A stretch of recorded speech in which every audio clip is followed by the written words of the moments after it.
একটা 16 বছরের ছেলে তার মাকে জিজ্ঞাসা করতেছিল যে মা, আমার যখন 18 বছর হইব তখন তুমি আমারে কি গিফট দিবা। তখন তার মা মিষ্টি কণ্ঠে বলতেছিল, বাবা, তোমার যখন 18 বছর বয়স হইব তখন তুমি চাই আলমারি খুইলো, ওইখানে তোমার গিফটটা রাখা থাকবো। কিছুদিন যাইতে না যাইতে এই ছেলেটা অসুস্থ হয়ে পড়লো।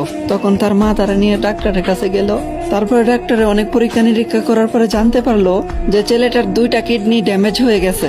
এই কথা শুনে তো মা পুরোপুরি ভেঙা পড়ছে, অনেক কান্না করতেছিল।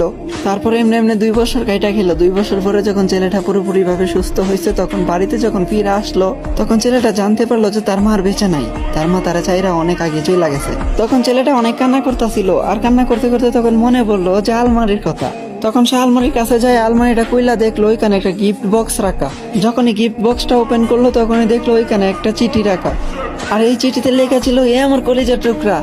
আরে ওই আমার কলিজার টুকরা, তুমি যখন অসুস্থ হয়েছিলা তখন আমি তোমার ডাক্তারের কাছে নিয়ে গেছিলাম। তখন ডাক্তারে বলতেছিল যে তোমার নাকি 2টা কিডনি ড্যামেজ হয়ে গেছিল, তুমি নাকি আর বেশি দিন দুনিয়ার আলো দেখতে পারবা না। তখন আমি এই সিদ্ধান্তটা নিছি যে আমার 2টা কিডনি আমি তোমার দিয়ে দিমু। হাই, এখন কি ভাবা যায়, মা তো মাই হয়, তাই না? হে আমার কলিজার টুকরা, তোমার কি মনে আছে যে তুমি বলছিলা তোমার 18 বছর হইলে আমি তোমার কি গিফট করবো? হে আমার কলিজার টুকরা, হে আমার শেহজাদা, আজকে তোমারে আমি আমার 2টা কিডনি দিয়ে যেতেছি। সবসময় নিজের যত্ন করো, সাবধানে থাইকো। হ্যাপি বার্থডে মাই সান। আরে এটাই হয় মায়ের ভালোবাসা। মায়েরা কখনো স্বার্থ খোঁজে না। আর আজকালকার ছেলে মেয়েরা মায়ের কদর করতে জানে না। আরে ভাই, সময় থাকতে মায়ের কদর কইরো, হারায় গেলে কিন্তু আর পাইবা না।